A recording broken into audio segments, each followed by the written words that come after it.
The NFL draft begins tomorrow, and there are a few East Texans hoping to hear their names called. Now, you've likely heard of Tyree Wilson, DeMarvion Overshawn, and Kendre Miller, all three East Texans expected to be drafted from Power 5 schools. But what about Jadrian Taylor, the Crockett native by way of Lufkin High School, not on any projected draft boards, expecting to make his way into the league? And as our Ashley Moore reports, that only fuels the fire, as he's been forever an underdog.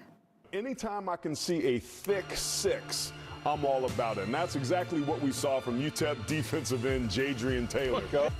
Feast your eyes on UTEP defensive end Jadrian Taylor, the East Texas product, going viral for his 100-yard fumble recovery against UNC Charlotte.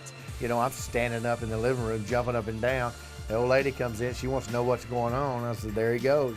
There he goes, leading Conference USA in sacks, making the all-conference team, then declaring for this year's NFL draft, yet somehow not on anyone's public draft board. I should be in the same conversation as anybody else because my stats and my, accomplishments I did at UTEP.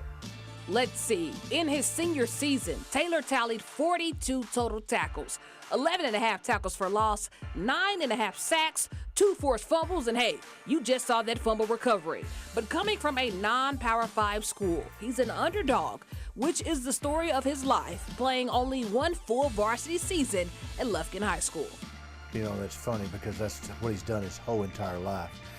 He got here as a freshman. He played on the freshman team, but when he moved up to be a sophomore, there were so many, the depth was so good here at defensive end. We had tried him at linebacker, tried him in some other positions, but he had to wait his turn, and sometimes that's hard to do. But before you get to know this Jadrian, you must first understand this one, a product of Crockett, Texas. That's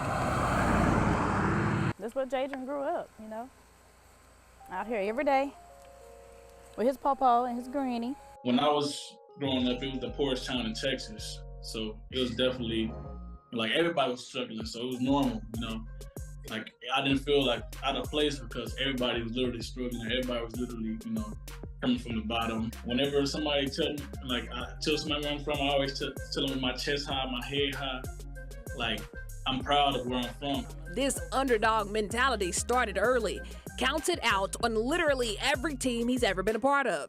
Since the beginning, it's always been, even in the Little League at first, it was hard for me to get on the field until I actually got on the field. And I was crying in the huddle, like I was tired of being a, third string and everything. I was crying. It was like, man, what's wrong? Like, I'm just trying to play. Like, y'all ain't letting me play. So they literally just threw me out there and just said, here, run, get a running back and run this. And the first play, I remember it was like a 60-yard touchdown. So after that, I've been playing ever since. He would later walk on for Kilgore College, where he was, you guessed it, a redshirt freshman. And at this point, his mom became a pro at pep talks. And at first I was like, well, don't worry, you're not starting, but it's okay, you're gonna get there, just keep doing what you gotta do. And as soon as your foot hit that, field, you show them what you're working with. Well, he's doing just that. Over 11 hours away, but keeping his family close and on his mind, quite literally. Pawpaw gave him that hat. Yeah, Pawpaw gave him that.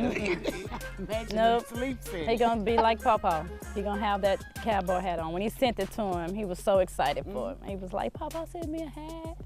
So after proving himself on the Division I level, you'd think the adversity was over with, until Taylor pulled his hamstring on his pro day of all days. I felt like I was through.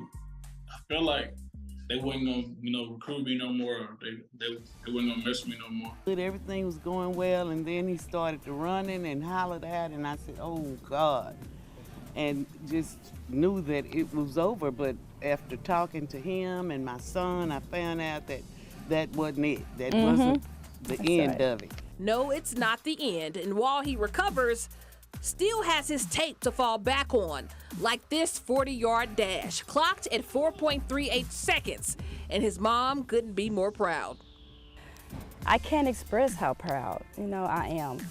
I guess if the reward of being a mom was seeing your children be successful, then I guess God blessed me to see that, Well, if Taylor makes the league, he'll join a long list of NFL players from Lufkin High School, like Dez Bryant, Kiki QT.